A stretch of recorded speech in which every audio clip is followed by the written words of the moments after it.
Ah, que legal, estamos aqui plugados novamente. Eu sou Marcos Nogueira, sou sócio e cofundador da GreenV, uma mobility tech de tecnologia para eletromobilidade. E estamos começando mais um Pode Eletrificar. Estou sempre muito bem acompanhado de Marina Coppola. Seja bem-vinda, Marina. Tá tudo bem? Tudo bem? Comigo tá tudo ótimo. E com vocês? Estamos aqui com muita gente. Queremos agradecer todo mundo que vai estar assistindo a gente aqui. O papo hoje vai ser muito bacana. O Pode Eletrificar tem um propósito que é eletrificar tudo que a gente queira, né, Marcos? E não só falar sobre eletrificação, falar sobre empreendedorismo, inovação, tecnologia. Educação. Educação principalmente. Inclusive, os convidados hoje são especialistas em educação. Exatamente. Fica com a gente que o papo vai ser bem bacana. Legal. Quem que são nossos convidados hoje, Marina? Vamos lá. Então, a gente tem... O nosso tema de hoje é Educação Profissionalizante EAD. Vamos apresentar os convidados agora? Vamos sim. O episódio vai estar abordando bastidores de quem faz a educação 4.0 ou até mesmo a educação disruptiva. Vai ser bem legal. E a gente que está trazendo para conversar com a gente hoje dois grandes especialistas. Estamos falando hoje com Alexandre Barbieri. Alexandre possui experiência de mais de 12 anos. Já passou por Carrefour, por Nike, Submarino, UOL, Zap Imóveis. Foi gestor de várias pessoas, diretor executivo no UOL e hoje faz toda uma estruturação de áreas. Seja bem-vindo, Barbie. Oi, pessoal. Seja obrigado. bem-vindo, Barbie. Só para explicar, né? A gente chama ele de Barbie, mas é Alexandre Barbieri, Alexandre, né? E ele gosta que chama de Barbie. Pode chamar de Barbie, Vulgo que é Barbie. uma marca registrada minha, né? Desde Submarino em 99, quando eu entrei lá para montar. Nem falava startup ainda, né? Mas já era uma startup, né? E esse Barbie grudou em mim e a pessoa me conhece como Barbie em qualquer lugar aí do mundo digital. E é um prazer estar aqui. Obrigado mesmo. Vamos bater um bom papo aqui de educação. Exatamente. E para reforçar esse tema, trouxemos aqui também Mauro Amaral. Mauro, seja bem-vindo. Obrigado. Mauro começou a empreender desde muito cedo, tem um histórico maravilhoso, desde os seus 17 anos, com o incentivo do seu pai, né, Mauro? Sim. Exatamente. Desenvolveu um site para ajudar nos negócios da família, desde cedo sempre resolvendo problemas com soluções. Mauro percebeu que era isso que ele gostava de fazer. Com mais experiência, foi diretor, fundador e CEO do UOL EdTech, e criou também, e é fundador hoje da Tenex. Tenex que é 10 vezes mais, né? Tem aí todo um propósito por trás. Exatamente. E está aqui também representando a GreenV, né? Como cofundador da GreenV, que faz todo esse processo acontecer dentro desse universo da mobilidade elétrica. Seja bem-vindo, Mauro. Muito legal. Bem-vindo, Obrigado Mauro. aí. Obrigado por ter aceitado o nosso convite. Vai ser muito bom o papo aqui. Só quero deixar claro que você economizou o Barbie 12 anos. Obrigado. 12 Na verdade, anos. obrigado, Marina. Ficou bem jovem aqui o garoto. 12 anos de experiência. Só de Submarino tem mais de 24 anos. Nossa, Submarino foram a gente 8 anos. te levou ali, né, Barbie? Você me economizou metade do tempo de profissional, é bom. Show de bola, show de bola. Olha, para startar tudo isso, a gente queria entregar para vocês Um presente do Pode Eletrificar para vocês. Pode Eletrificar, obrigado, tem todo um gente, kit valeu. maravilhoso aqui de caneca, caneta, camiseta para pode abrir. Para vestir a Presentão bem camisa forrado, aí. hein? Ah, muito legal. Uma canequinha Caneca. igual Olha essa aí, nossa. Olha aí, ó. ó. Podemos deixar aqui, não? Que legal, hein? Aqui, ó. Se quiser fazer anotações durante aqui o papo, pode fazer Muito também, legal, sem problema muito nenhum. legal, gente. É. Obrigado Tem que pôr em mesmo. cima da mesa, hein? Quando a gente for visitar vocês, eu quero ver essa caneca em cima da mesa vai lá, tá hein? lá. Ó. Opa, tomar um Fazer chazinho. divulgação pra gente lá. Ficou legal esse logo, bom. muito bom. Obrigado. Legal. Ô Mauro, queria começar o papo aqui. A gente sabe que a sua carreira, ela começou bem de encontro com a chegada da internet no Brasil, né? Essa loucura. E eu queria que você explicasse como foi esse encontro com o digital, com a internet, como isso tudo aconteceu, como que as coisas funcionavam na sua época quando você começou a empreender dentro do digital. Legal. E quiser falar um pouco da sua carreira também, para quem não te conhece, saber exatamente como você começou. E depois eu queria que o Barbie falasse na sequência como é que foi esse encontro com o Mauro, como vocês se conheceram, como que foi essa trajetória de vocês, aonde começou? Você sabia que o Mauro e e a esposa Érica são padrinhos de casamento? Não sabia. São padrinhos de casamento. Ixi, então tem muitos segredos aí por trás Moram na desse mesma negócio. rua. É sério? É mais do que amigo já virou um irmão já. As filhas têm a mesma idade, As estudam filhas têm a juntas. mesma idade, estudam na mesma escola, a mesma sala de aula. Caramba. Legal. Muita coisa aí. É isso aí. A gente trabalha junto com o tempo, Barbie. 17 anos, né? 17 Ah, então os 12 anos que eu passei Não, realmente... Você economizou. Foi ali realmente... Muito bom. Então, assim, respondendo, Marcão, acho que eu comecei engraçado na internet, né? Porque meu pai sempre foi empreendedor, tinha uma construtora, loteador e uma rede de imobiliários quando eu era menino ali, meus 15 anos, né? E eu amava, né, o que ele falava. Então, aquelas histórias, meu pai é um aficionado por empreendedorismo, montou várias empresas. Até hoje ele me liga e fica criticando as coisas da Tenex, né? E muitos vezes ele tá certo, é incrível isso. O cara liga, não tem nada a ver com o assunto, ele me liga e fala, cara, tá tudo errado aquilo lá, seu cabeçudo, né? Eu falo, pior que ela tá certo ainda, né? Incrível isso, ele é apaixonado por isso. E desde criança eu cresci nesse ambiente de empreendedorismo, né? E aí quando eu fiz 15 anos eu falei, eu quero trabalhar. Aí ele falou, antes de trabalhar comigo, você vai trabalhar numa corretora de seguros. Trabalhei um ano numa corretora de seguros. Ele falou, você vai ter que trabalhar para outra pessoa antes de trabalhar para mim. Aí quando deu um ano, eu falei, agora eu posso trabalhar com você. Aí eu fui trabalhar com ele na empresa dele. E aí eu tinha acabado de entrar em marketing. Ele falou, eu quero te dar uma tarefa. Qual que era a tarefa? Ele distribuía muitos folhetos na rua de imóveis. Muitos. Milhares. São Paulo inteiro. Ele falou, eu quero que você mensure qual farol liga e vende, né, por folheto. Difícil isso, hein? Eu não sabia que era uma pegadinha, né? Eu falei, tá bom. Eu entrei lá, comecei a falar com as pessoas. Ele falou, você pode falar com todo mundo. Era um negócio grande. Na época, era uma empresa grande, bem relevante. Ele falou, pode falar com todo mundo, acessa todo mundo. Eu quero mensurar, porque eu percebo que tem uma ineficiência nessa operação de marketing. Ela é ineficiente, né? Eu falei, beleza. Aí eu comecei a trabalhar com aquilo, tal. Fiquei um ano e pouco tentando fazer isso. Aí, em 96, lançaram o UOL. Portal UOL. E abriu a internet no Brasil. Foi isso mesmo. E quando abriu a internet no Brasil, você lembra, né, Barbie? Foi um boom, né? Foi um boom. A internet chegou no Brasil. E aí eu aprendi que tem um negócio chamado site. Isso. Falei, cara, isso aí resolve minha vida. Porque eu percebi que era impossível mensurar, né, um folheto entregue num farol. Impossível. Né? Se hoje com o Google Analytics já não é fácil, imagina um folheto Não entregue existiam num os farol. vouchers, né, pra gente conseguir fazer Nada, ali. imagina, né? Aí quando aconteceu isso, eu falei, chamei ele e falei, vamos fazer um site. A gente vai colocar lá foto do apartamento, vídeo e tal. O cara vai entrar, né? Aí o cara vai escolher, ele manda pra gente um formulário. Quando vender, a gente sabe que isso aconteceu. Né? Ele topou, imagina, 96 fazer um site era construir um foguete pra Lua. Era muito caro, era muito difícil e tal. Fizemos, ele bancou, fizemos. E aquele site deu 0 certo. 0. Nenhum resultado, nada. E o que ele falou pra você? Não, aí a gente me acordava, né? Eu lembro que ele ia às 6 horas da manhã trabalhar, eu ia mais tarde, eu ia às 9, ele entrava às 9, ele entrava às 6, né? Tipo, empreendedor raiz, o cara empresário. Ele me contava, o cara falava assim, pô, teu site deu errado, precisa resolver esse site aí. Seu site não vende. Ele não vendia, não tinha nem visita, 0 visitas. Meu Deus. Né? Aí eu fui entender. Porque não tinha computador, né? Não tinha não nada, existia né? computador, né? O computador Até estava tinha. chegando no Tava Brasil chegando, não, até ainda. tinha, mas né? o que não tinha era tráfego. Né? E eu comecei a descobrir, aí eu até comprei, de tanto ele me pentelhar. Um dia eu lembro que eu chamei minha mãe é a pessoa mais doce do mundo, né? Pra aguentar o cara também, tem que ser. Aí chamei ela e falei assim, mãe, vou fugir de casa. Não aguenta esse cara mais me infernizando. Ela falou, você não falou pra ele fazer o site? Você não falou que ia dar certo? Você tem uma alternativa pra fazer dar certo. Você não conhece seu pai? Falei, cara, e aquilo lá começou, entendeu? Aprender a fazer dar certo, né? Então ali foi uma chave. Ela falou, você tem que fazer dar certo. Arruma o caminho. Eu lembro que eu comecei a pesquisar. Aí eu encontrei um livro que eu tenho lá na minha biblioteca ainda, de um cara da IBM, Tom Vasos, o escritor. Falava, como gerar resultados com a internet. 97 isso. Uau. Aí 96, na verdade. Comprei o livro e aí tinha uma... Ele tem uma história no livro lá que pra mim me marcou. Foi o seguinte, ele falou, os sites da internet de hoje são shopping centers dentro de fazendas.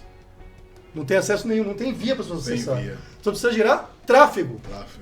Eu nunca tinha ouvido essa palavra, gerar tráfego. Quando eu vi isso, eu falei, cara, é exatamente isso que eu vivo, não tem tráfego. E aí como gerava tráfego? De duas formas.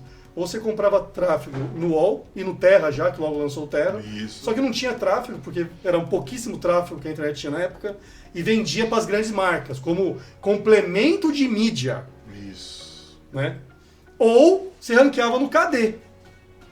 E aí, fiquei hacker de ranquear no KD. Né? Aí eu aprendi a ranquear no KD, eu mesmo aprendi lá, fiz vários cursos e pesquisas e tal. Centenas de noites sem dormir, literalmente. Consegui ranquear no KD e isso depois virou um negócio. Depois eu montei uma agência, deu tão certo isso, que aí meu pai falou, vamos montar uma agência, como se fosse, vamos montar uma startup, né? Não tinha nome bonito na época, né? Mas já fui startupeiro um dia, né? Falou, vamos montar uma agência, né? Aí montamos uma agência, uma startup, né? 25 pessoas e tal, e começamos a fazer otimização de sites, né? No KD. Então foi assim que eu comecei. E aí depois tem uma história longa, né? Depois eu fui... Essa agência não deu certo, não consegui fazer essa agência dar lucro, fiquei 3 anos com ela. Um dia eu tive que fechar a agência, meu pai me chamou e falou, cara, sua agência não dá lucro, faz 3 anos, não tenho mais caixa para pôr na agência, você tem 3 meses, se você não der lucro, a gente vai fechar. Tinha 25 funcionários. Uau. E eu tava com 20 anos. E aí eu falei assim, cara, vai dar lucro de qualquer jeito isso aqui. Eu lembro que era maldição de 5 mil reais. Faltava 5 mil reais no final do mês. Pra dar o bendito, não dava lucro. Faltava 5 mil. Mas eu tinha andado um caminho longo já. Né? Ele falou, não, cara, esse caminho seu terminou. Você tem 3 meses. Aí deu 3 meses, ele me chamou um dia, hoje você vai demitir todo mundo e tal. Aí demiti todo mundo. Aí depois eu tive o privilégio de ser convidado pelo KD para ir pro KD, para estruturar a minha operação dentro do KD. Meu Deus. E aí, né, aí eu entrei mesmo no segmento de No tecnologia. fim, você foi contratado pelo principal fornecedor. Não era nem fornecedor, porque na verdade como a gente ranqueava, mas era o principal parceiro, né? Principal parceiro. Era o principal parceiro. Como a gente não tinha nenhum contrato com eles, a gente ranqueava no KD. Né? E a história é o seguinte, o Yahoo entrou no Brasil comprando o KD. Essa história é velha, dá pra você ver o livro. O Yahoo era a principal empresa de internet do mundo. Né? Na época não tinha Google, pré-Google isso, né? Pré-Facebook e tal. E aí eles entraram, e o KD era o primeiro grande negócio de internet no Brasil. E aí compraram o KD, aí me convidaram, aí eu fui lá, né, para estruturar a operação chamada Links Patrocinados. Depois fui KD, Yahoo, Mercado Livre, UOL, né, e Submarino, né, quando eu conheci o Barbie, né, o Barbie pode falar um pouco. Aí que veio o Barbie no processo, então. Aí que veio o Barbie, eu tava trabalhando na Credit Card, né, que era do grupo Itaú e Citibank. E aí começou a sair uma galera da Credit Card, e aí uma amiga falou, a Daniela falou, Barbie, lá era a Alê, né? Ô Alê. Não era Barbie ainda? Não era Barbie. Barbie, quando eu cheguei no Submarino, foi Barbie. E aí ela falou, estão contratando por uma empresa que chama Submarino. Eu falei, pô, mas eu não sou formado na Marinha. Eu falei, pô, é um submarino realmente, né? O barco, a nave que vai pra dentro do mar.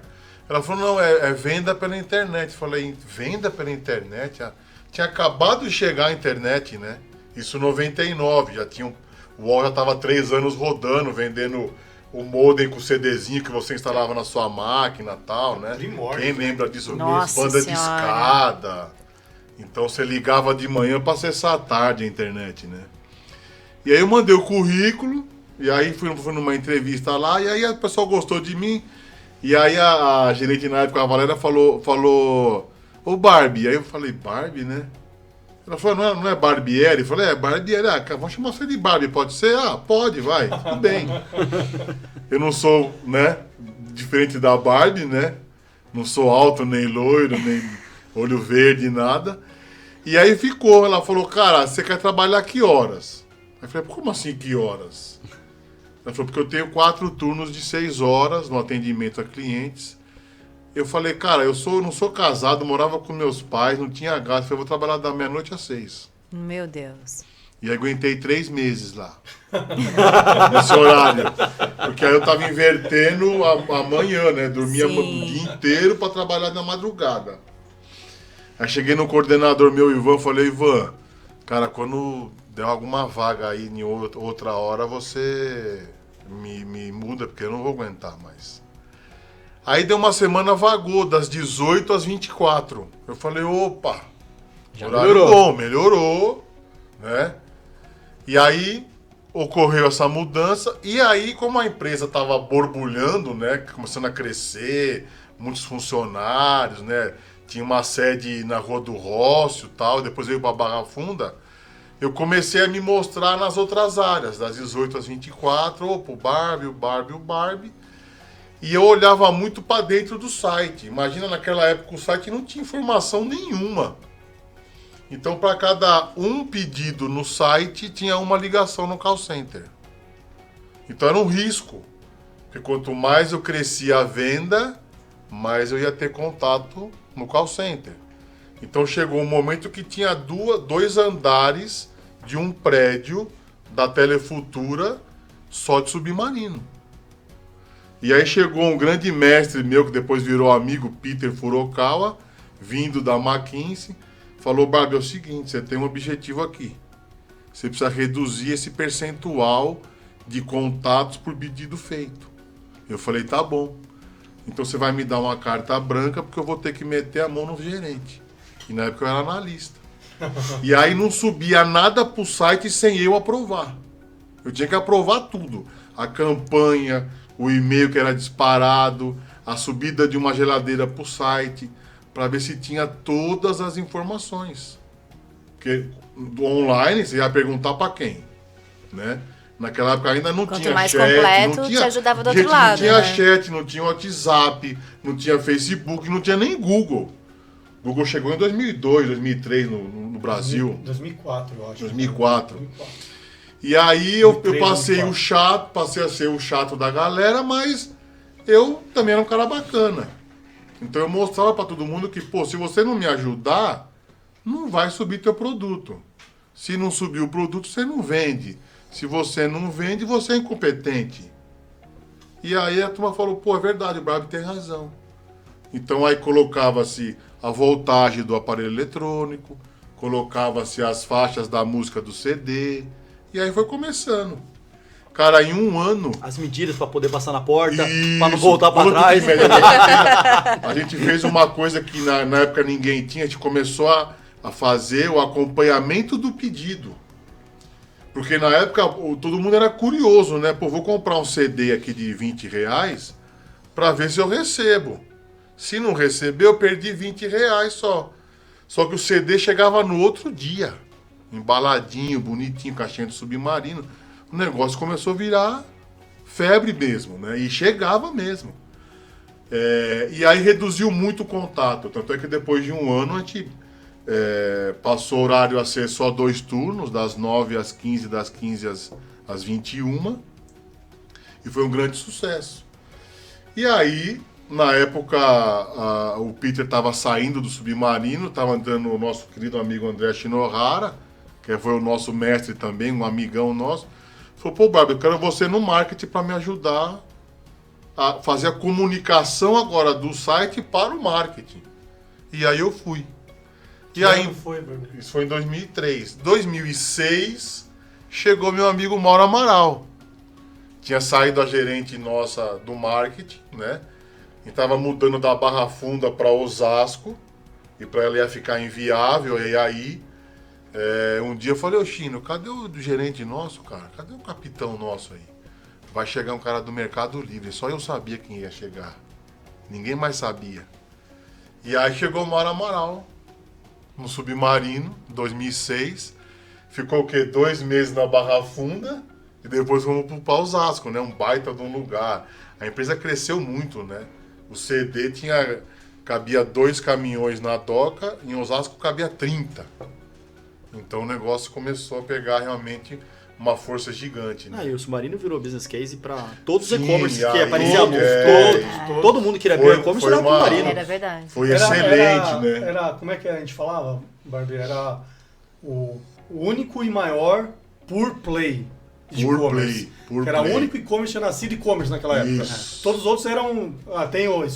tem o varejo físico e também tem o Físico. e-commerce. O primeiro que nasceu e-commerce e continuou e-commerce era o Submarino, era o único. Submarino. E era um negócio excelente, né? Não, e todos Operação. que tinham essas duas operações, era um conflito desgraçado. Conflito total. Porque não se conversava. E o consumidor comprava no site, queria ir na loja, comprava na loja, queria...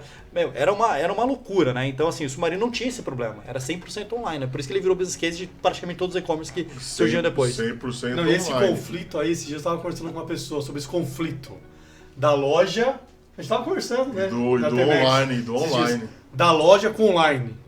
Cara, demorou. Quem começou a resolver o conflito foi a Fest, né? Foi a Fest. Foi a Fest, né? Foi a Fest. Quem começou, que teve faz uma isso muito cabeça bem lá, também, né? Isso. E depois todo Foi mundo a copiou Fest, o modelo, né? Que era, porque todo mundo pegava lá, pô, o e-commerce tá mais barato, você ia na própria loja e falava assim, ó, você cobra aqui o preço do e-commerce? O cara cobria. O cara cobria. Aí começava a prejudicar a margem. Isso. E aí depois a Fest teve a solução, né? Acho que foi a Fest que começou isso, que era manter o preço. Era um preço só e ninguém preço mexia só. no preço. Depois Casas Bahia já veio com... Você troca na loja, compra no site, mas pode trocar na Omnichannel, loja. Já veio com o Omnichannel. Omnichannel. Então, cara, foi assim... Foram 8 anos ali de uma escola gigante. E como foi a né? chegada do Mauro lá no Submarino? Foi Eu tranquilo? lembro que Assim, no foi dia que o Mauro chegou, cara, eu falei, ó, você vai sentar ali, né? E aí, cara, não tinha máquina, não tinha nada, só tinha mesa e uma cadeira. Aí eu falei, ó, vou te arrumar uma máquina. Aí eu arrumei uma máquina pro Maurão e tal. Naquela época a gente nem cogitava em ter notebook, né? Era a tela tubo e o PCzão no chão, teclado e mouse. Vamos trabalhar. E foi legal porque o Mauro trouxe para nós na época a visão de meta, a visão de ROI, a visão de receita, de importância dos canais de marketing para fazer a venda, porque a área comercial era grudada a nós, né? Eles eram excelentes compradores e negociadores de produto e nós éramos os vendedores, né? Vendia-se no Google, vendia-se em redes de afiliados. Nós tínhamos uma rede de afiliados com mais de 10 mil afiliados na época. Vendia-se por e-mail, vendia-se no catálogo. E aí foi muito legal. Aí foi um ano, né, Maurão, de meta canal, batida, abrir canal. Quanto tempo juntos ali desenvolvimento. no Submarino? Subiu um ano, né? Um ano certinho, Um ano. um ano certinho. E aí na sequência você foi pro UOL. Foi pro UOL. Aí deu a fusão com Americanas, né? Algumas pessoas acabaram saindo, porque o pessoal ia mudar para o Rio de Janeiro. E aí o Maurão foi pro UOL e eu fui para pernambucanas.com. Aquela história que você teve que abrir um call center do dia pra noite numa cidade. Foi no Submarino? Não, foi no UOL. No UOL UOL. Educação, que depois então virou eu cheguei UOL lá pra Dodge, EdTech. essa história tem história essa história é maravilhosa. Contratou todo mundo que tinha disponível na cidade, né? Todo não mundo, faltou cara, ninguém, Não né? faltou ninguém. Deixa eu Não, contar, e eu tô adorando, porque eu tô ouvindo toda a história do digital aqui, Não, né, é na história, mesa, assim, ó. Muita história, gente. Dinossauro. Muita história. Uma coisa interessante no Submarino, né? Eu cheguei, né, fiz todo o processo seletivo e tal, né? E o meu diretor era o André Shinohara, né? Um cara incrível, fantástico, né? Aprendemos demais com ele, né, Barbie? O cara é um exemplo de resultado e fazer a coisa acontecer. Resultado, E eu lembro que perseverança. fiz todo um processo lá, ele me contratou e tal. Cheguei no Submarino, tava acostumado com o quê? Yahoo, empresa americana, 45 países, castelinho de cristal, tudo bonito, maravilhoso. Fui no Mercado Livre. Violino.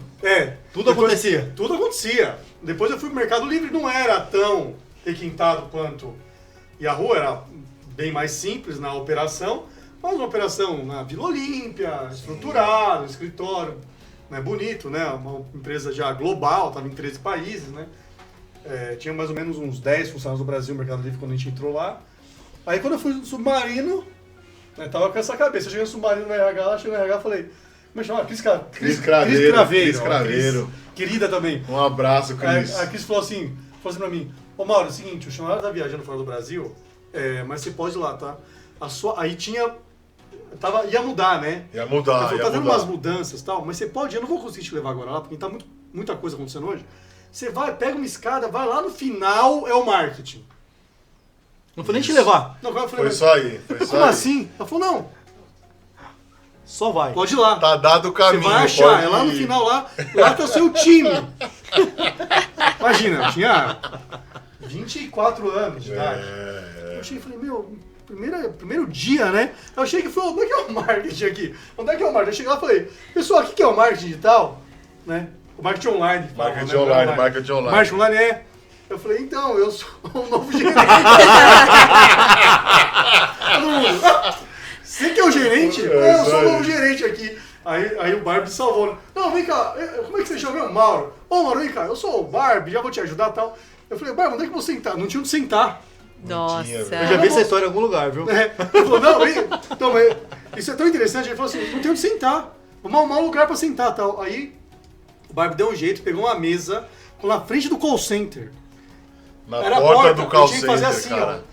O pessoal ia no banheiro, tinha que sair assim, ó. Nossa. Passa aí na frente do call center. Né? Aí eu não tinha isso computador. aí. A Barbie foi lá, tá, arrumou um computador, lembra, Barbie?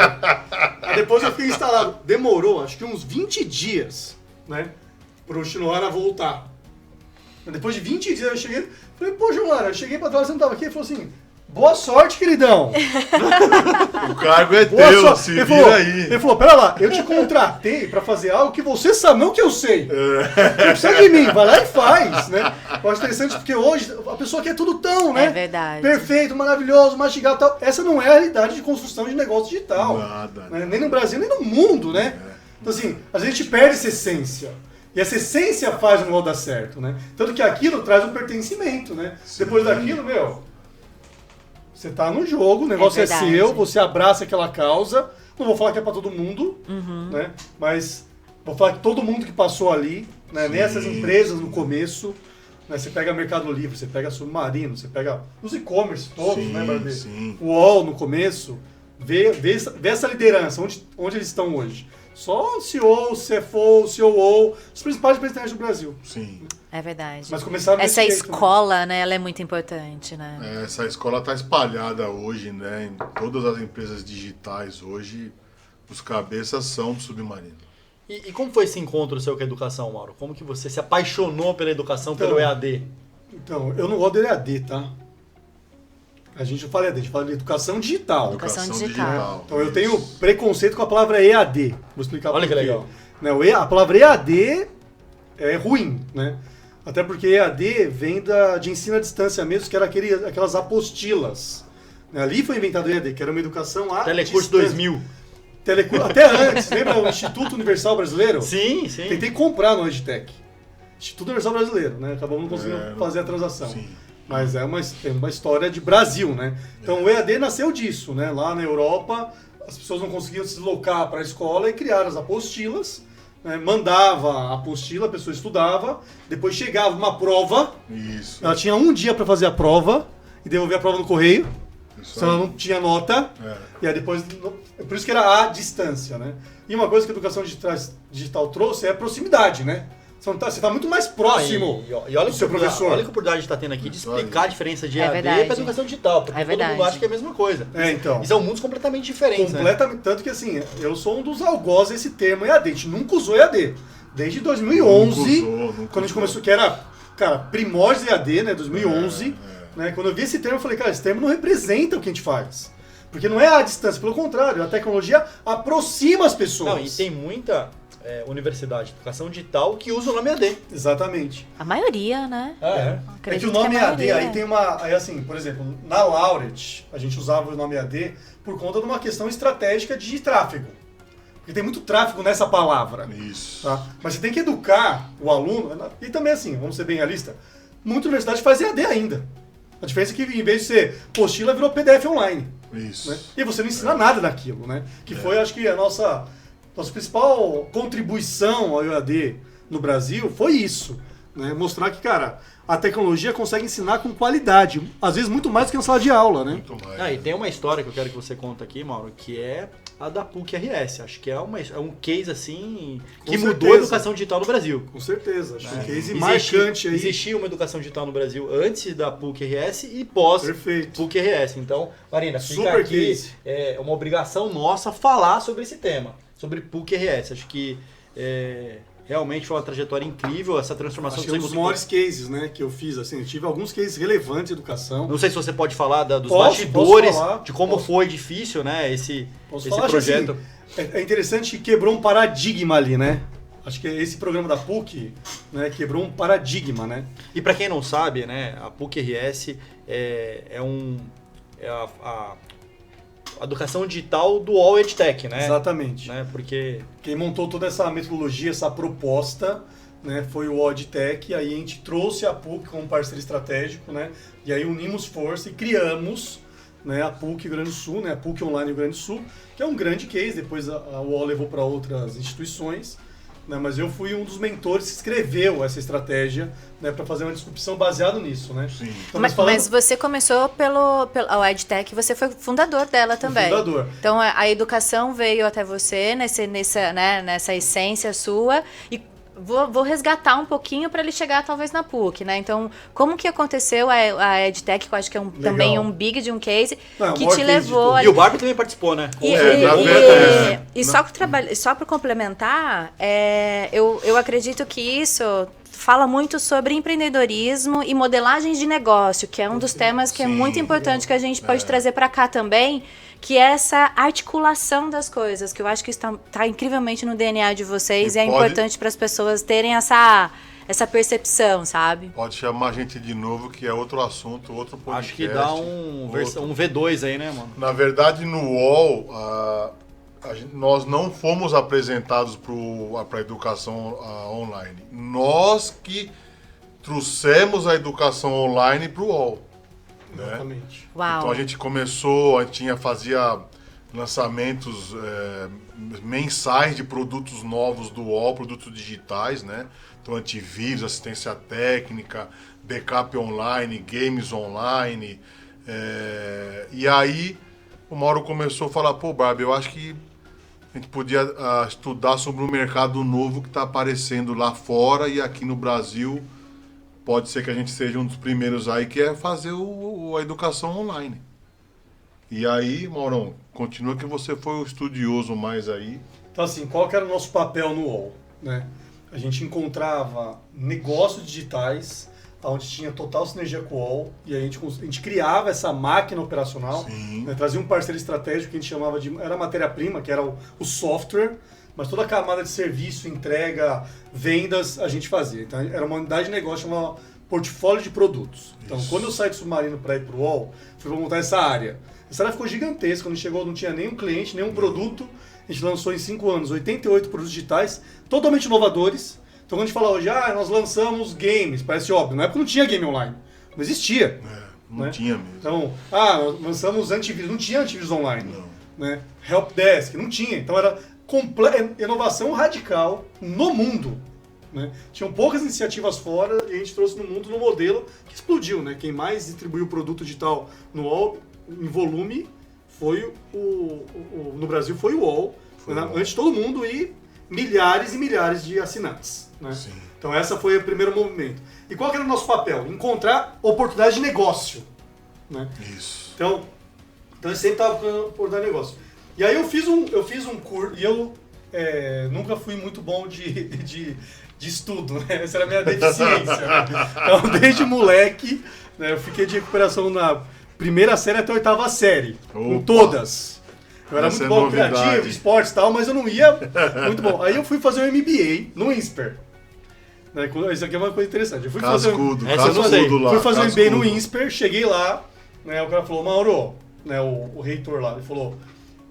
cara, pela sua carreira, eu fiz o MBA executivo, aquele mais maior, tal, mais completo. Ele falou, anos, né? Pela sua carreira, você tem tudo para fazer o MBA. Pela sua idade, não, porque você é muito novo. Eu tinha 26, sei lá, uma coisa assim. Ele falou, pela sua formação é horrível. Não dá para você fazer o MBA. Ele falou, mas tudo bem e tal. Aí ele falou assim, tudo bem, cara. Aí eu peguei aí eu precisava entregar carta de recomendação, né? Isso, tinha que Aí eu peguei 3 cartas de recomendação, que eram 3 conselheiros do INSPER. Então eu dei a minha cartada, né? Falei, cara, mas você viu quem tá me recomendando aí? Falei, olha quem são os caras. Ele falou, não, eu ouvi, né? 3 conselheiros, né?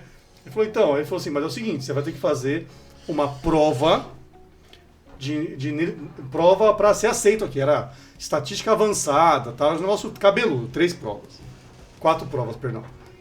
Ele falou, você passa na prova? Eu falei, óbvio que não. Eu tenho certeza absoluta que não.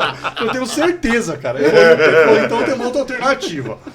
Ele falou, você pode fazer um curso, um e-learning, E-learning. na época, um Isso. e-learning, isso foi em 2007, É. para fazer um e-learning. E aí, você, terminando o e-learning, são 4 meses de e-learning. Terminando o e-learning, você faz a prova. E você tem que passar. Você topa fazer isso? Ele falou, você vai poder começar agora, você começa no próximo semestre, você faz o e-learning. A mesma prova que você tem que fazer. Eram as mesmas 4 provas, mas eu ia fazer um e-learning antes. Ele falou, Mauro, não tem como você não passar na prova. Você faz o e-learning, você estuda, você passa na prova. Eu falei, cara, vou fazer essa. O único que eu tenho, se eu fizer a prova hoje, você não, nem depois que eu fizer o e-learning você vai me aceitar, entendeu? Então deixa eu fazer esse e-learning, né? Aí eu fiz o bendito e-learning, né? E, cara, e foi incrível. Aquele negócio era feio, imagina, 2007, né? Era horrível, não tinha look and feel, feio. Mas eu aprendi e fiz a prova e passei. E aquele negócio me deu uma ideia, né? Eu pensei aquilo lá, eu falei, cara, isso aqui é um negócio. Te deu altos insights. Isso foi em 2007. E aí ficou, a gente sempre pensando no produto, mas não tinha produto ainda, né? Era pequenininho, e-learning, então não era um business, né? Aí em 2010, a gente lançou no UOL, lembra, Barbie? Isso. O primeiro e-learning que era apoio escolar. Isso. Para crianças que tinham dificuldade. Em vez de você contratar uma professora particular, você contratava a plataforma, chamava o Apoio Escolar. Isso, o Apoio Escolar. Foi o primeiro mesmo. Você pagava R$29,90 por mês, R$24,90 por mês. R$24,90 Você tinha acesso a professores que, em vez de ter ali online, né? E aí foi o nosso piloto, lembra? Foi o piloto. E aí a gente ficou em 2010 fazendo isso, e aí em 2010 provou a tese. Aí em 2011, quando a gente foi fazer a expansão, eu entendi que aquilo, educação, ia ser totalmente digitalizada, totalmente transformada pelo digital. Não estava ainda, isso em 2011, né? Não estava. E aí eu chamei o conselho da companhia e falei, eu quero montar uma operação 100% de educação digital. Né? Eu já cumpri meu propósito em produtos, né? E tinha ficado bem grande, eu tinha um prestígio ali, por conta de ter criado aquilo do zero. Falei, eu quero montar uma operação 100% de educação digital. Né? E aí foi um baita privilégio, porque eu sempre acreditei em educação, né? Meu pai foi transformado lá com educação na infância dele, né?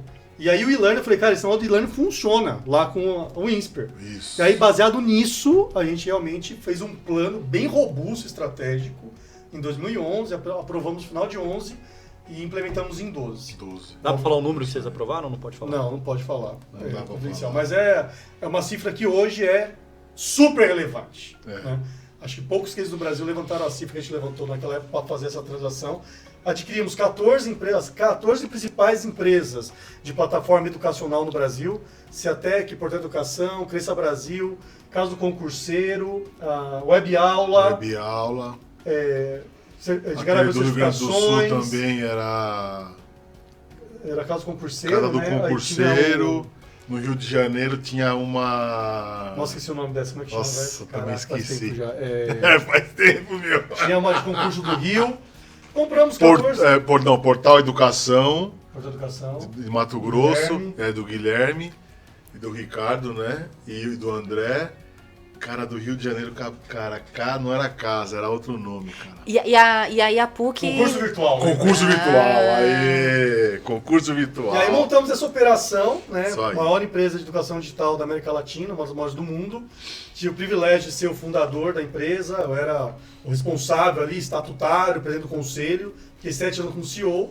Né? E cumpri muito bem meu propósito. E o último projeto relevante implementado foi a PUC Rio Grande do Sul. Né? Qual que era a proposta do Agitec? É trabalhar em formação profissional, essa era a proposta. Então a nossa visão era, a universidade forma mal demais o profissional, forma técnico, no mercado de trabalho que é o profissional operacional funcionando. Isso. Então era um fill the blanks. Então a Agitec ia preencher essa lacuna aqui. Essa era a tese. Né? Só que chegou em 2016, a gente já tinha adquirido e consolidado todos os mercados profissionais na época. Isso. Que era...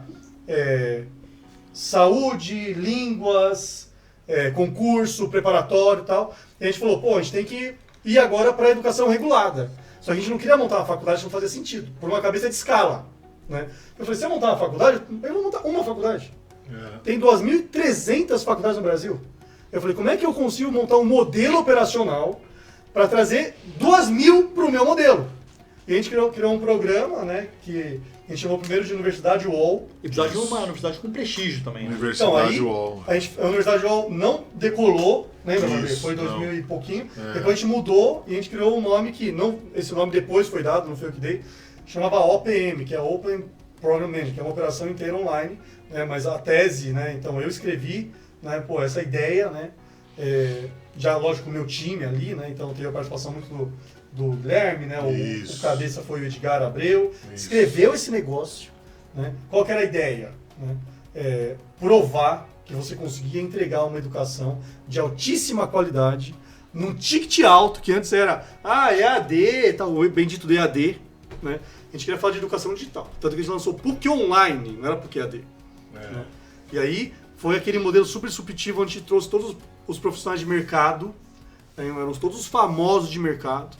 Né? O lançamento da PUC, a gente trouxe o Steve Wozniak, fundador da Apple, né? Marcou. Steve Wozniak. A gente fez um Tecnobook, né? Isso é o marco. A gente fez um lançamento, isso não tem no mundo inteiro, eu acho. A gente lançou um programa de pós-graduação numa universidade, num evento, vendendo ingresso. Custava R$170 o ingresso. Então pensa nisso. Olha isso, que loucura. Você lançar um programa de graduação vendendo ingresso. Vendendo ingresso. Nós temos 3 mil pessoas. E lotou. Trouxemos Steve Wozniak, né? E naquele dia a gente fez a captação, aquilo lá virou aula, né, de empreendedorismo. Sim.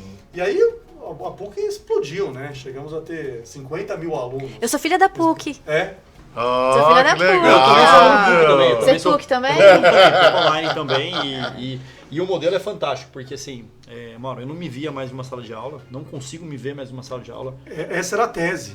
Eu não me consigo mais me ver sentado E numa o sala de aula. também, né? E eu assistia as aulas no carro, em casa, na hora do almoço, né? A gente se encaixava lá e é fantástico, porque assim, o modelo da PUC é sempre um profissional da área e um universitário, um professor universitário. Perfeito. Que casa muito bem. Então você praticamente tem ali 3 aulas com o profissional da área e mais 2 aulas com o professor da universidade. Então assim, é um casamento perfeito, né? Você tem ali normalmente 5 aulas que você tem por cada curso, né? O que a gente queria quebrar, que a gente quebrou, que eu acho que isso foi um marco, era o quê? A gente queria quebrar o conceito que o EAD não ensinava, vender diploma. Isso, a gente queria quebrar o conceito que o EAD era baratinho. Isso. E não tinha reputação. Isso. Então aí que a gente fez o quê? Quando a gente modelou o negócio, a gente falou, o que a gente tem que trazer? A gente tem que trazer a universidade privada que tem a maior reputação do Brasil. Isso. E era a PUC Grande do Sul, por conta da nota do MEC, do RUF e da Folha. Isso. Eu sou conselheiro hoje da PUC Paraná. Né? Eu sou um dos conselheiros do Grupo Marista, que tem algumas PUCs, colégios maristas e a FTD. FTD. E aí eles falam lá no conselho, Mauro, você foi procurar a PUC, por que não procurou a gente? Né? Eu falei, porque eles eram o primeiro, né, do RUP da Folha. Da E nota como do foi MEC, convencer os padres a entrar nesse projeto? Foi uma conversa bem interessante, né? Tivemos que explicar, né, o poder da expansão. Eu lembro que a gente tinha uma conversa com o irmão Evilásio, um querido irmão Evilásio. Eu lembro que a gente falou para eles um dia, eu falei, irmão, a gente vai colocar aqui 3 mil alunos, né, em 3 meses, né, no programa. Eu lembro que ele falou assim para mim, Mauro, nós temos 89 programas de pós-graduação hoje, operacionais na PUC. Nós temos 1000 alunos, mais ou menos uns 10 alunos por programa, que é mais ou menos uma pós-graduação presencial, tem uns 10 alunos ali, 15 alunos. Né? Isso. Você está falando para mim que você vai pegar um programa e vai fazer 3 mil alunos. Eu já vi milagre, mas milagre desse nível ainda Esse não. daí, né? E aí foi uma conversa, né, muito interessante, eles são incríveis, né? Mas a gente teve que defender a tese e o poder do digital. Né? E a gente teve que mostrar para eles quem que era o UOL, né? A pujança do UOL. Né? Eu lembro que a gente falou que era 3 meses, a gente fez 3 mil alunos no primeiro mês. Foi. Então foi um case incrível. Maravilhoso. Assim. Mas ainda hoje é um grande desafio, né? Essa questão do ensino digital. Como que é a visão de vocês hoje no mundo atual, assim, trazendo para a realidade do que vocês têm de experiência e do que vocês olham no mercado? Porque ainda existem muitas instituições de ensino que vivem ainda num possível EAD, né? Numa estruturação muito EAD, sem o relacionamento ali, né? Porque, por exemplo, recentemente eu estou fazendo um curso online e existem poucas interações entre as pessoas, mas o primeiro encontro foi presencial. E foi fundamental ter tido o encontro presencial, porque foi onde a gente conseguiu ter a conexão com as pessoas. Mas se não tivesse tido esse presencial, provavelmente esse online não permite que você se relacione com as outras pessoas que estão lá. Porque é um professor falando, que às vezes você só tira dúvida ali, mas você não interage entre as pessoas. Por mais que exista um grupo, coisas do tipo. Qual que é a visão de vocês hoje, assim? O que vocês entendem que precisaria ser feito para que isso fique cada vez mais experimental e conectado? Porque, além de tudo, acredito que a conexão é o principal que fica de tudo isso, né? É o se relacionar, a cocriação, o envolver e não só o ter o professor falando e a gente ouvindo do outro lado, né? Essa, Marina, é a magia do empreender, né? É você conhecer seu público, conhecer realmente seu cliente, porque eu não dou valor algum para o que você está dando valor. Por exemplo, eu não gostaria de ter uma primeira aula presencial. Pra mim, eu já seria um terror. Pois por isso que é importante. Mas eu sou people, Marcos, eu sou people. Por isso que é importante você conhecer. E você tem que atender todos os públicos, né? Conhecer muito bem seu cliente, né? E o momento que as coisas acontecem, assim, a pandemia, ela foi um desafio para todo mundo. Quer dizer, todo mundo foi forçado a virar pro digital, né? Depois da pandemia. Então, assim, muita gente hoje não quer mais voltar para a sala de aula. Minha filha, por exemplo, assim, muitos alunos da sala dela não queriam mais voltar pro presencial. Foi uma dificuldade muito grande voltar a galera pro presencial. Olha que interessante isso, né? Porque eu acho que a educação, né? Eu sou fã número 1 na educação digital 100% assíncrono, sem interação, né? Não porque eu acho que é o melhor modelo. Qual é o melhor modelo educacional? One-on-one. Você pega um professor, coloca com o aluno, dedicação integral, concorda? Esse é o melhor modelo de todos. Ele é viável economicamente? Não. Quem consegue fazer isso? Ninguém. A gente sabe que tem algumas pessoas que fazem, mas é um modelo não viável economicamente. Né? E agora, assim, quando você pensa em poder de escala, né, eu acho que a única solução da educação no Brasil é a educação 100% online e assíncrona. Né? O que você está falando é importante, porque assim, todo mundo gosta disso? Não, mas tem muita gente que gosta. Exatamente. E onde a gente, né, voltando na PUC ainda, mas falando desse modelo educacional do UOL, né, o que foi muito interessante foi o seguinte, quando a gente mapeou, a gente falou assim, a gente quer pegar jovens adultos, bem-sucedidos, olha que eu quero público, bem-sucedidos, que tem condição de pagar um MBA caro, né, presencial, mas eles não fazem, não porque eles não têm dinheiro, porque eles não querem fazer. O cara não quer ir lá, ele não quer abrir essa agenda. Então vamos criar um programa onde vai ter reputação, vai ter marca, vai ter uma baita experiência, né? E ele vai fazer a hora que ele puder. Então, o Marcão falou, fazia no carro. O meu irmão fez também. Meu irmão fazia no carro. É a hora que dava. Ele parar a agenda dele para fazer um encontro presencial, ele não ia, né? Então por isso tem que entender o público. Sim. Agora, o que é importante, assim, que eu acho, qual é o desafio? Você falou o desafio, né? O desafio da educação digital tem um nome, chama disciplina. Esse é o desafio. Eu brinco que a educação digital resolve muitos problemas do mundo, mas ele tem uma doença crônica, né, que é a evasão. As pessoas começam e param. Né? Então, e o brasileiro não... E a taxa é grande, hein? A taxa é gigantesca. Né? E o brasileiro, nós somos indisciplinados, principalmente com a educação. Né? A gente não aprendeu a ler. Né? O Brasil aprendeu a ver novela. É isso aí. Né? E esse princípio a gente usou na PUC. Né? Em outros programas todos. Estou falando de PUC, mas vários outros programas que era videoaula. Né? Nada ensina mais no Brasil do que videoaula. Essa é a verdade. Porque a gente tem facilidade em assistir série. Isso. Nós somos educados, a nossa cultura é fazer. Dificuldade em ler. Então pensa você no começo do EAD no Brasil, que realmente tinha problema de evasão gigante, ainda tem, né? Cada vez está melhorando, porque a tecnologia está melhorando isso. Mas pensa antes, você pegar uma pessoa, quem que era o público do EAD? EAD tradicional, EAD mesmo, tá? PDF online. Quem que era o público? Jovem adulto, né? Isso o censo, tá? A BED, Associação Brasileira de Ensino à Distância, não é juízo de valor, é o censo, né? Você pega o relatório do censo. Jovem adulto, acima de 34 anos, mulher, 2 filhos, que morava na periferia, que estava há 15 anos sem estudar. Ela conseguiu, acho que era 75%, era a primeira vez que estava pagando para educação. Isso. Pagando para educação própria. Foi isso mesmo. 75%. Você pega para essa pessoa e fala, legal, agora vai para tua casa, depois de fazer tudo, pega e lê esse PDF online. A chance de você ser zero. Acabou. Verdade. Acabou. Depois que colocou as crianças para dormir, a pessoa vai ler, tudo não errado, consegue ler. Público errado, né? Mas pode te falar, o que é super interessante no brasileiro, A gente viu durante muitos anos, não sei como que é, hoje eu não estou mais acompanhando isso, mas durante muitos anos, as maiores notas do curso do ENAD eram EAD. Presencial e online. Por quê? Porque a pessoa que era disciplinada aprendia e tinha maior nota no ENAD. Isso aí. Então o problema não é EAD, mesmo EAD ruim, PDF online, quem estava disposto a aprender, aprendia. Claro que a tecnologia mudou brutalmente isso, né? Então hoje você tem modelos educacionais, né, que melhoram muito isso. Então você dá uma ótima experiência para o cliente. Né? E a educação digital só vai melhorar. E aí, olhando o impacto, né? Então você eu brinco, né, que Harvard não transforma o mundo. Né? Eu fiz uma especialização em Harvard, né? Inovação em produtos. Legal demais. Mas é um grupo super micro seleto. Né? O que transforma o mundo? Educação massificada. Isso. E aí o desafio da educação digital é você conseguir fazer uma educação super massificada que realmente transforma. E a educação provou digital que faz isso. Não é AD. Educação digital. Você traz experiência, trabalha em grupo online, discussão de caso online. Né? Então acho que o desafio é esse. Né?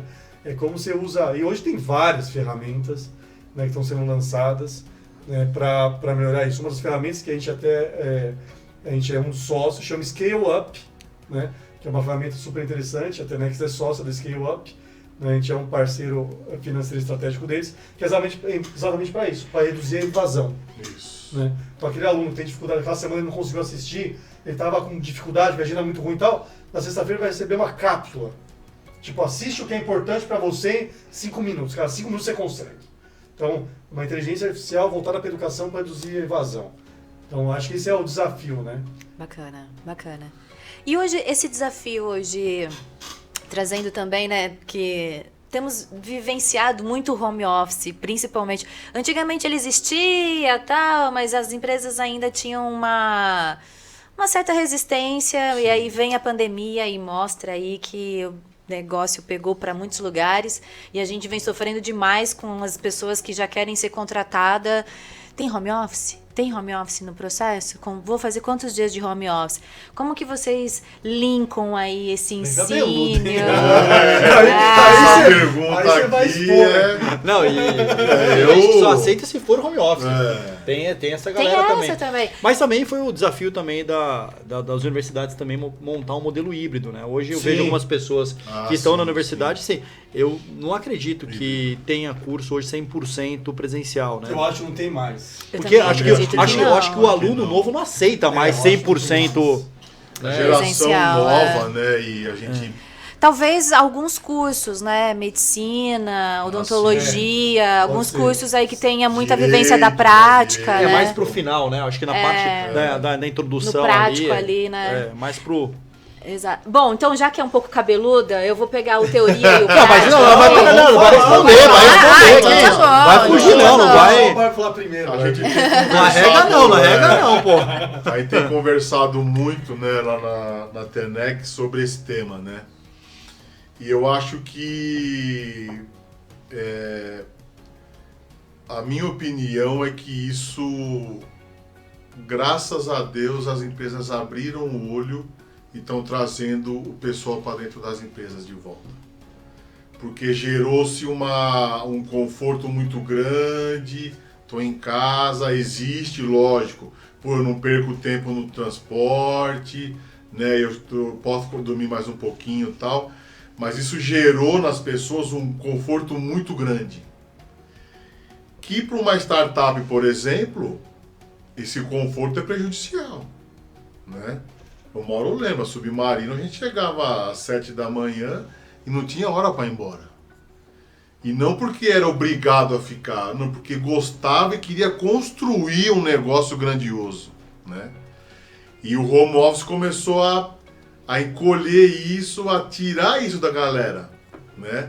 Fora que no ambiente de trabalho numa companhia, você vai trocando ideias, experiências, assim por diante. Eu converso com o Mauro hoje mais de 1-2 horas por dia. Em casa, eu ia falar o quê? Meia hora, se for. Então, com agenda marcada, minha visão é que as pessoas no trabalho, né, conhecem mais do assunto, fazem um maior diálogo, passam experiência e estão lá executando. Em casa, cara, aquilo que o Mauro falou, o brasileiro, não tem essa disciplina. E você E fala em assim, casa pô, é mais confortável. e você fala assim e pro por colaborador, diante. liga pra tal pessoa. Né? Aí você volta depois de algumas horas e fala, você ligou pra tal pessoa? Não, eu mandei mensagem. Não, mas eu falei pra você ligar pra pessoa. Não, eu mandei mensagem, tô esperando responder. Não, mas... Ele codifica a mensagem que você fala, E tem né? uma outra. Ele codifica, ele faz da forma que ele tá acostumado, né? Quer mandar mensagem. E ele se incomoda de ter que ligar pra pessoa.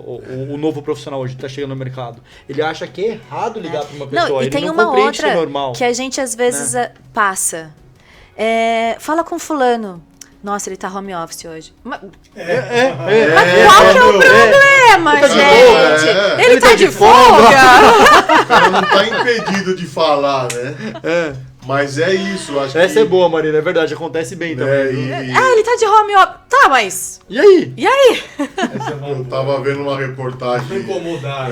num jornal da televisão, né? E eles estavam falando sobre isso, né? Que pelo menos São Paulo e as grandes capitais, e acho que o Brasil todo, né?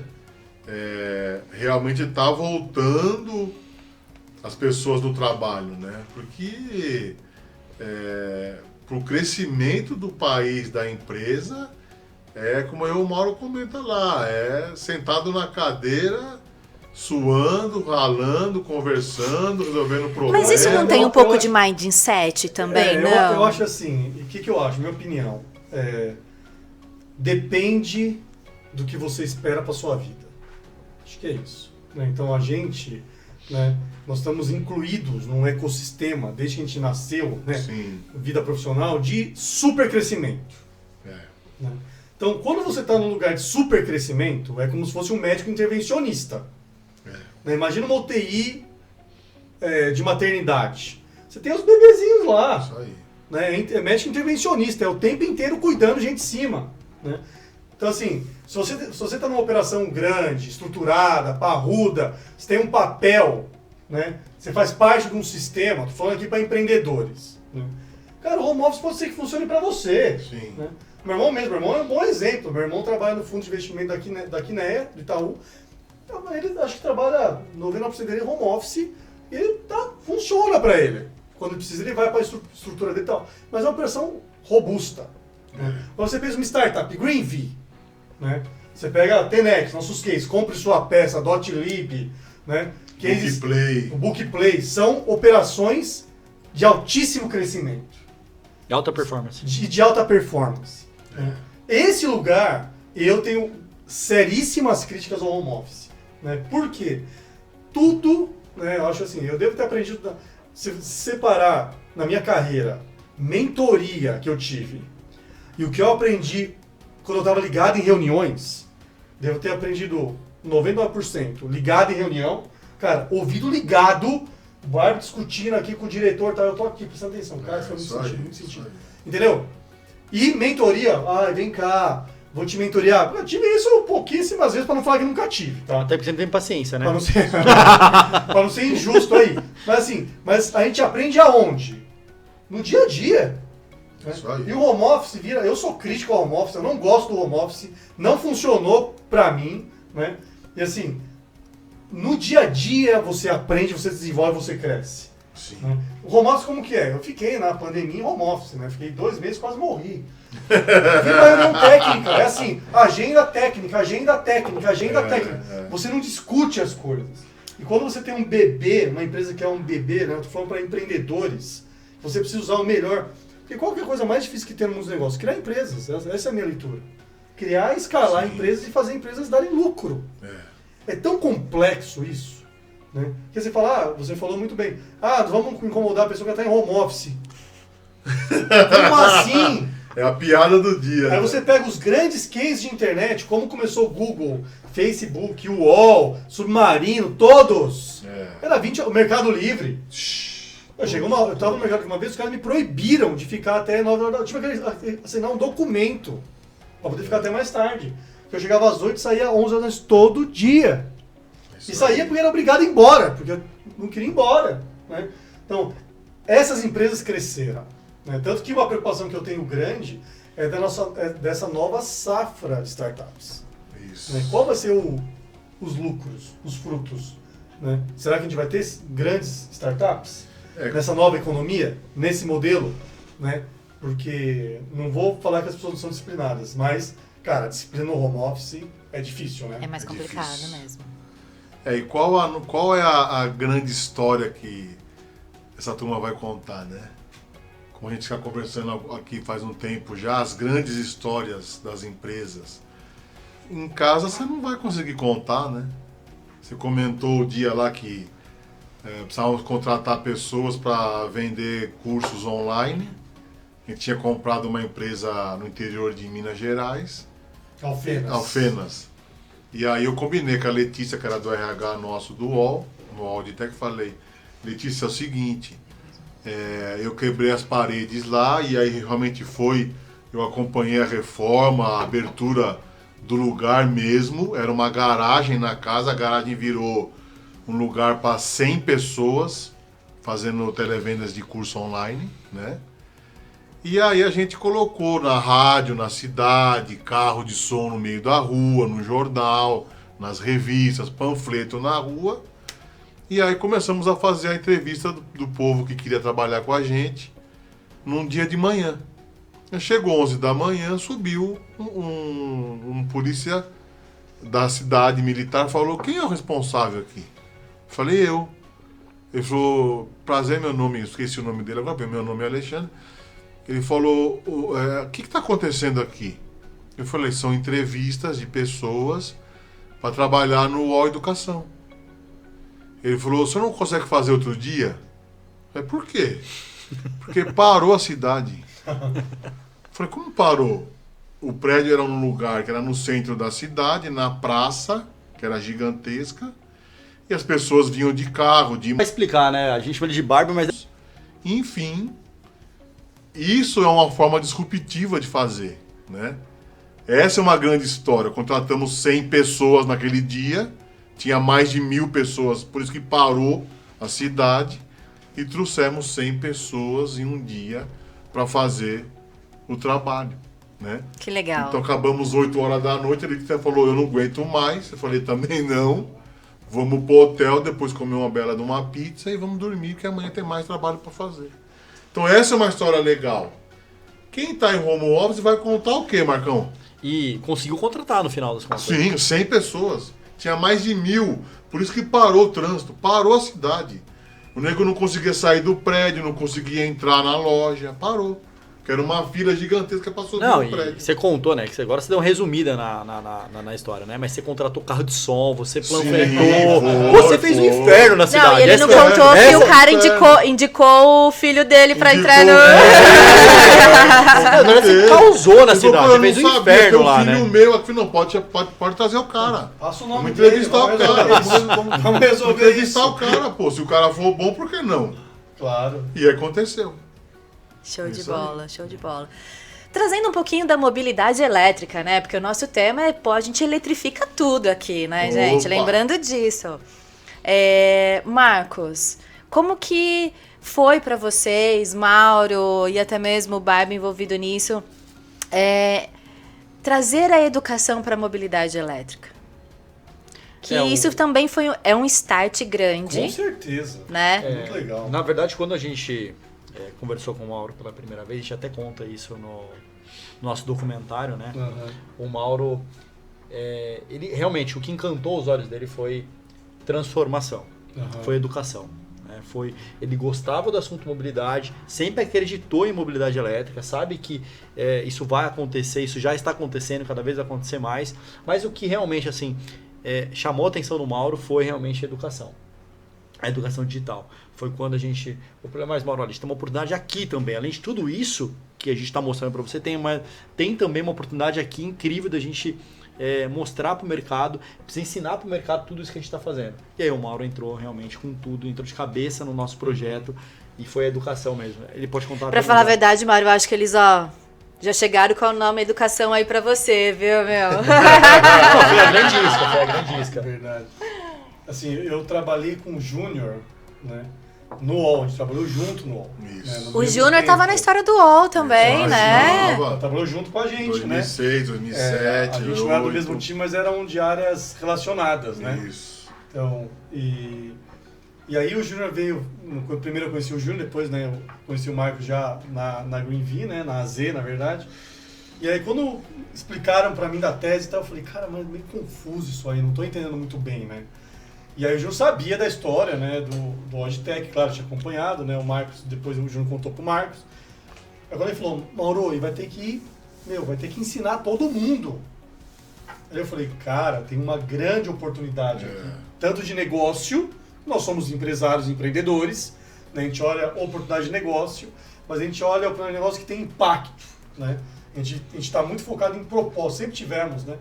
E aí a gente olhou e falou, cara, imagina o impacto de transformar. Então imagina uma indústria inteira, né, automobilística e de automotor, que faz não sei quantos anos, 100 anos, que funciona de uma forma. Isso. E agora está tendo uma disrupção brutal. Gigantesco. E vai ter que funcionar de outra forma. Né? Alguém vai ter que assumir esse papel e cumprir esse propósito de educar, né, para essa nova economia, né, elétrica. Tá chegando, né? Que já está acontecendo, né? E eu não consigo ver ninguém que consiga fazer isso com mais prestígio, reputação do que a Greenvee, né? Quem começou a mobilidade, né, fez os principais cases, né? É o nosso pitch, né? Começou a mobilidade, fez os principais cases de mobilidade, fez a expansão da mobilidade, está liderando, né, a inovação em mobilidade. Quem pode fazer isso, né? Acho que quem tem legitimidade para fazer isso é a Greenvee. Né? Da mesma forma que o UOL tinha legitimidade para falar de educação por plataforma digital. Né? Acho que quem tem legitimidade para fazer isso é a Greenvee. Né? E aí, esse programa que a gente lançou já está tendo um baita sucesso, né? Exatamente uma proposta de realmente impacto. Né? Como transforma, né, essa indústria que tem uma forma operacional, mas agora com a eletrificação é outra prática. Né? E da cadeia toda, né, Mauro? E da cadeia toda, né? E não só a parte técnica, mas toda a cadeia, né, de automobilística, automotor, né, que vai ser, né, transformada pela eletrificação. Ô Mauro, quem está assistindo a gente aqui que não é proprietário de carro elétrico ainda, como é ser um proprietário de carro elétrico? O que é viver o dia a dia de ter que parar para carregar, viver essa... Você carrega em casa, carrega na rua, você já fez viagem com o seu carro elétrico? Conta aí pra gente como que é a sua experiência como proprietário de carro elétrico. Eu sou fã de carro, né? Então, gosto de carro. Hoje tivemos uma surpresa agradabilíssima chegando aqui, né? Um Shelby Cobra, né? Para os telespectadores. Para quem não sabe, nós estamos nos estúdios Basement, que é lindo, maravilhoso, né, gente? Tem uma experiência linda. Muito legal. E já encantamos diretamente para quem ama carro, porque tem um carro lindão aqui em cima também. Tem uma proposta de Não fechamos o acordo, mas... Ainda! Já até ouvimos o motor funcionar. Já. E um Shelby Cobra aqui. Então eu sou apaixonado por carro, né? E depois que a gente começou o Greenvee, eu falei, pô, eu preciso ter um carro elétrico, né? Sim. E aí, pra ter experiência, eu vou poder falar, né? E aí comprei um elétrico e é incrível, né? Assim, acho que é engraçado porque eu ando no elétrico e também ando na combustão, ando nos dois, né? Agora é tão interessante isso que quando você tá no elétrico, né? Quando eu rodo mais dias e vou andar na combustão, eu falo pra todo mundo, parece que você tá errado. Não, parece que tá errado. É um negócio tão incrível, né, Marcão? Você sente mal, né? Você sente mal, parece que tá errado. Né? Você fala, pô, mas você tem que pisar, o nosso faz barulho, não anda tal. É tão incrível. E o negócio de carregar o carro, né? Isso é uma experiência incrível. Porque você esquece que tem que fazer isso. Você esquece que tem que carregar o carro. Porque você chega, a carregar o carro é um negócio tão colocar o celular para carregar, é tão zero esforço físico, mensal, financeiro, operacional, que vira na tua rotina. Você vai lá, você carrega, não faz parte da sua rotina. Não, e o interessante, assim, não sei se você já teve esse insight, mas assim, o ponteiro do combustível, você acredita mais do que a porcentagem da bateria. Você acha que sempre o ponteiro do combustível vai dar mais. Por mais que o painel tá marcando que a autonomia é tanto, você não acredita. Você fala assim, não, vai dar mais um pouquinho. Vai dar um pouquinho mais. Eu não tinha pensado nisso, é verdade. Não, agora, a porcentagem da não, bateria... Você acredita nela. Você fala assim, você entra em pânico. Você fala assim, vai acabar. Acredita muito, né? Você fala assim, vai acabar. 100%. Porque a primeira experiência que eu achei que ia acabar, agora, semana passada, nunca tinha tido. Tô há 1 ano já com o carro. Eu cheguei no escritório de manhã, né, parei na vaga de carregar lá, né, Falei, cara, eu só que tinha uma reunião, cheguei atrasado, deixei na vaga de carregar, já pra garantir o meu lugar, né? Então, a Greenville precisa resolver esse negócio, já tá resolvendo, né, Marcos? Já tá resolvendo. Colocou lá várias posições, precisa colocar mais, tá lotada as vagas lá no escritório. Tá incrível, né? Todas Incrível. as áreas, Não, lotado. condomínios comerciais estão Bastante. com muitas dobrou, vagas. né? A Greenville colocou o dobro lá, mesmo assim tá lotado. Aí, já garanti meu lugar, falei, vou subir rapidinho. faço a Que reunião. ninguém nos ouça isso, viu, gente? Porque não podem fazer isso que ele tá fazendo. Não, aí a Greenville vai resolver Ó, isso. ensinamento, Vai resolver educação, isso, Mauro. A Greenville vai resolver isso. Aí eu falei, não, vou lá fazer a reunião rapidinho desse e carrego o carro, né? Meu, subi, entrei na reunião, a reunião acabou. Fiquei até 7 horas da noite na reunião, não teve fim. Nossa. Fizemos work lunch, foi tal. Aí eu saí, aí o carro foi embora. Eu só que eu esqueci que eu não tinha carregado. E tava tipo no osso, entendeu? E é aquilo que você falou, né? O pânico bate. O pânico bate. Você vai com a o combustão pezinho. você acredita, o outro... Não, e tem um porém também, né? Na combustão, o primeiro posto você para, abastece e resolve o problema. Exatamente. No elétrico não é assim. Né? Você precisa de um planejamento de carga rápida. Chegaremos lá ainda, 30, né? 40 minutos Chegaremos. ali, pelo menos, É. pra você poder... Não, esses dias também na marginal, parar na marginal pra carregar o carro também esses dias. Não teve alternativa, eu tava com 3% e falei assim, vai dar problema. Vai dar problema, parei na marginal. Eu acho Mas o que- engraçado, só uma coisa, Barça, o engraçado é que o carro a combustão, o seu cérebro tá condicionado a abastecer. É. Então, faz parte do teu cérebro isso. O carro elétrico carregar o carro é um esforço tão pequeno que você esquece que existe esse negócio. É. Então é muito interessante isso, né? Muito interessante isso. Eu tava pensando esses dias, né, como o Marco comentou, né, de como você vai ensinar, né, a galera que vai ser habilitada em instalar um carregador, em construir uma eletrovia e assim por diante, né? E aí você remete, pô, será que o pessoal que começou a construir os primeiros postos de gasolina também não tiveram que aprender Imagina. muita coisa? Ah, tiveram. Inclusive, eu tô fazendo um curso sobre mobilidade elétrica e pegou a história toda. Passamos pela revolução pela parte porque, industrial, de como Cara, aconteceu. os tanques enterrados Todos no esses chão, desafios a bomba. aconteceram lá e- atrás também. Eu falei No nosso último podcast. No outro episódio, sobre o Matheus da Electricar BR, né? E ele colocou o vô dele pra andar de carro elétrico. Olha Foi um isso. negócio fantástico, assim. Acho que o vô dele deve ter entre 80 e 90 anos lá. E o vô dele, em algum dos vídeos, o vô dele fala como foi a chegada dos postos de gasolina também. Ele faz um paralelo com o momento elétrico Ah, com o que momento da legal isso combustão. Bem legal. Ele fala muito sobre isso, legal, como também cara. não tinha posto de combustível também em todo canto. Ah, Né? não devia Também, ter, não também devia você ia ter. viajar, você também tinha que montar um planejamento. É verdade, E ela falou isso. verdade. E a nossa realidade hoje do proprietário do carro elétrico. Isso Você aí. vai viajar, você tem que montar um planejamento. Então, Isso aí. você tem que ter carregadores de diversos formatos, carregador de tomada industrial, carregador de tomada BNT, que é o padrão brasileiro, né? Você tem que saber onde você vai parar para poder abastecer. Pode acontecer de você chegar até algum outro usuário usando aquele carregador que você planejou usar. Pode ser que o carregador esteja com problema também, é uma outra questão. Então, Sim. assim, você vai dar preferência para hotel que tenha carregador, ou pelo menos um ponto de carregamento. Então, assim, o Brasil precisa passar por uma transformação, né? E a Greenville tem esse Total. papel fundamental de colocar pontos de recarga, né? E colocar o modelo brasileiro em operação, né, Mauro? Que a gente Perfeito, conversa muito sobre perfeito. isso, porque o Brasil vai ter que passar por essa revolução. Perfeito, perfeito. O Brasil tem os seus desafios, né, Marcão? Então, assim, acho que a beleza da Greenville, a principal beleza da Greenville é entender o Brasil. Isso. Para mim, esse daí é o principal diferencial, né? O principal aporte que a Greenville traz na eletrificação, entender o Brasil. E esse caminho não tem volta, né? Assim, não é tem, uma frase né? fácil Não de tem. falar, mas é a pura realidade, né? não Então, tem assim, eu volta. comprei um elétrico para mim, né? E aí a minha esposa começou na mão elétrica, ela falou, meu, sem chance. Ela falou, eu me sinto no século passado. Ela falou, eu preciso de um carro elétrico. Eu falei, calma. Calma. A gente chega lá. Não, ela falou, não, eu preciso de um carro elétrico, porque não dá esse negócio de ser posto, porque ela nunca gostou de ir no posto de gasolina. Mulher não gosta disso. E depois você anda no carro elétrico, não é só o posto de gasolina, é o conforto do carro. Sim. Né? É o A silêncio tecnologia. do carro, é a tecnologia do carro. Assim, no fundo, você está no futuro. Essa é Tá a verdade. no futuro. Então, Já tá andando no futuro. O Júnior trouxe exatamente isso pra gente. A gente tem quase que um smartphone móvel ali, né? Ah, sim. É uma Porque bateria ele sobre é rodas, né? uma bateria sobre rodas, exatamente. Porque é muita tecnologia, de certa forma, envolvida que ela vai trazer milhões de possibilidades pra gente aí também, em São né? Paulo, né? A gente tá em São Paulo aqui, né?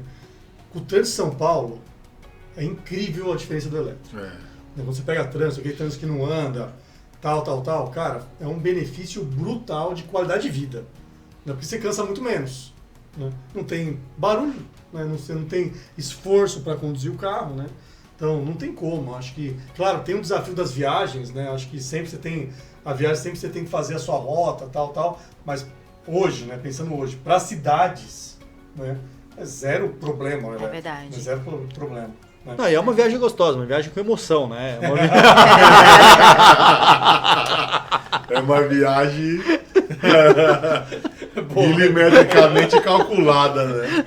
Você não sabe se você vai dar conta de chegar, Exatamente. né? Mas por pouco tempo, vai. Isso é por pouco tempo. Se Deus quiser, daqui a pouco E a gente pensa a gente em vai estar com carro, mas as bastante. grandes frotas de empresas de caminhão, né, elétricos, e como gerenciar tudo isso, então aplicativos, softwares e assim por diante, né? É um mundo gigante. Acho que a eletromobilidade ela tem várias ramificações que vai atingir todo mundo, né? Porque a combustão é mais... O mundo é mais restrito. É o carro, o combustível e assim por diante.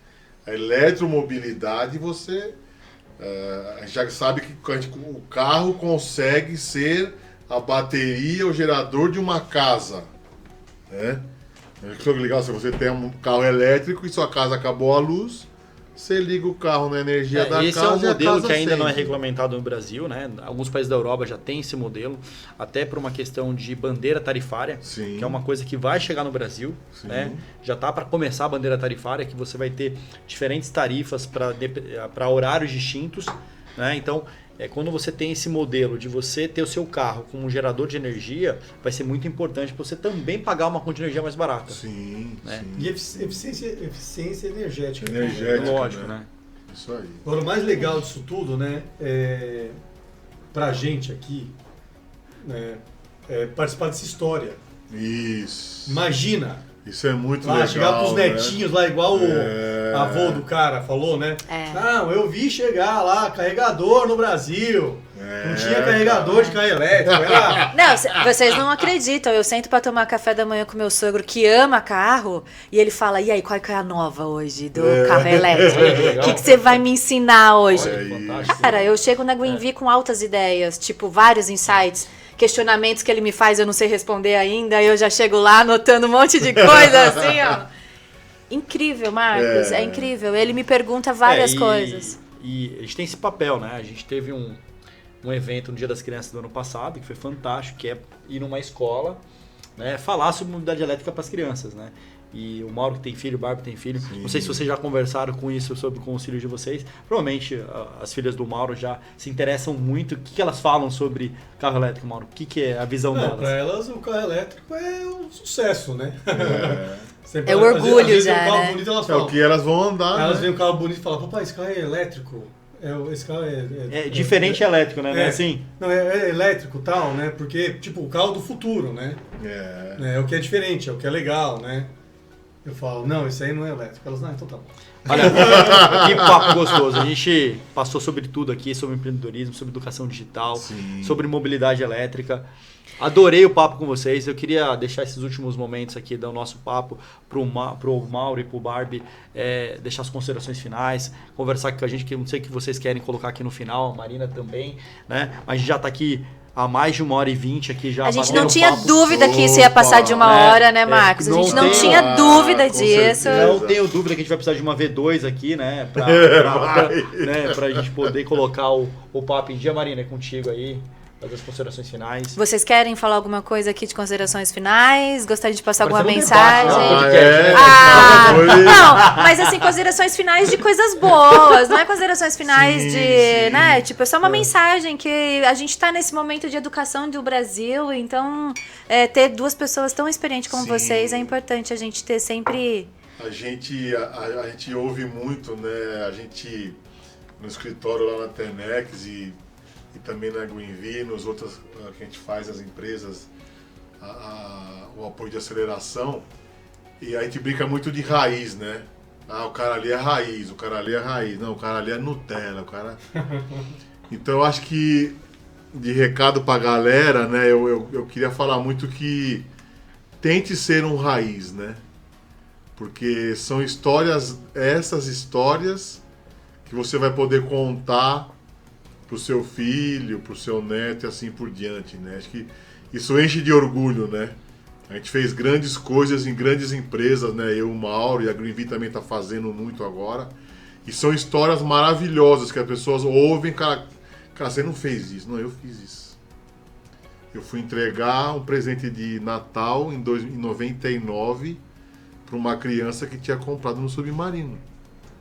E naquela época não tinha transportadora suficiente. E aí, por onde você mora, Bárbara? Eu moro na Vila Carrão, na Zona Leste. Então tem uma rota aqui, passa na Moca, no Tatuapé e vai para tua casa.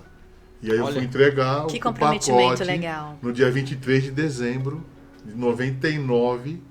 O povo com medo do bug do milênio lá, de 99 para 2000. Hoje em dia que o povo fala, não é minha função, não é meu... Não é minha função. Então, cara, hoje a gente brinca lá, eu Mauro. Qual função eu não sei fazer? Eu quero fazer. Qual é que eu não sei? Eu quero fazer. E assim por diante. Quando surgiu a grande aposta entre o UOL e um parceiro mundial de antivírus, o Mauro falou, vamos bater a meta que nós vamos passar uma semana em Miami. A gente ganhou naquele ano e depois mais uns 2 anos os maiores vendedores de antivírus da América Latina. Do mundo, bro. Do mundo, perdão. 2 vezes. Foi econômico. Da América foi algumas vezes, mas a gente ganhou 2 vezes do mundo. Maior empresa de antivírus do mundo. Então, quem vai assistir a gente daqui a alguns dias... Mas era trabalho, pacas. Qual história você vai contar? Que legal essa história. Então, seja raiz. Queira assumir responsabilidades e aprender mais, né? Então, são histórias maravilhosas que você dá para contar muito, muito, muito, muito. Muito bacana. E é assim. Bacana. Legal. Mauro? Muito bom, acho os não sem considerações. Sem considerações, né, Mauro? Sem considerações. Obrigado aí pelo tempo. É muito bom esse papo aqui. Com certeza tem um caminho enorme na eletrificação do Brasil, mas principalmente também na educação, né? Acho que a melhor educação é aquela que funciona para você. Acho que é essa educação que vale. Né? A pior é aquela que você não faz, né? Então, encontra aquela que funciona para você, que encaixa na sua agenda, que encaixa no seu dia a dia, abraça aquele negócio, né? Que com certeza vai mudar a tua vida, né? É isso aí. Então, acho que o modelo educacional melhor não tem, é aquele que funciona. Já tem um modelo lindo se não funciona, né? Então, e a gente tem aqui, né, feito tantas coisas interessantes, né, na Greenvee, e com certeza a Academy é uma delas, né, que já está impactando, né? Então, é uma grande oportunidade aí de desenvolvimento. Né? Obrigado pelo convite, Marcão. A gente agradece, mano. Né? Obrigado mesmo. Obrigado também. Foi um papo maravilhoso. Muito legal, Marina. né? Obrigado, Obrigada Marina. a vocês. Obrigada, Marcos, pelo apoio e parceria aqui. Tamo Obrigado. Mais junto um. toda semana, se Deus quiser. É isso aí. Galera, muito obrigada para você que acompanhou a gente até agora aqui. O papo hoje foi 100% voltado para a educação, mas o nosso podcast Pode Eletrificar, como a gente mencionou, tem um grande propósito de falar sobre empreendedorismo, educação, inovação, tecnologia e contar muito das histórias de quem já passou por esse universo todo aí, contando a história de techs. E nosso papel aqui é disseminação de conhecimento. E toda semana a gente está por aqui, acompanha a gente aí semanalmente. Até mais, até a próxima semana. Tchau, até a próxima. Aê! Muito legal.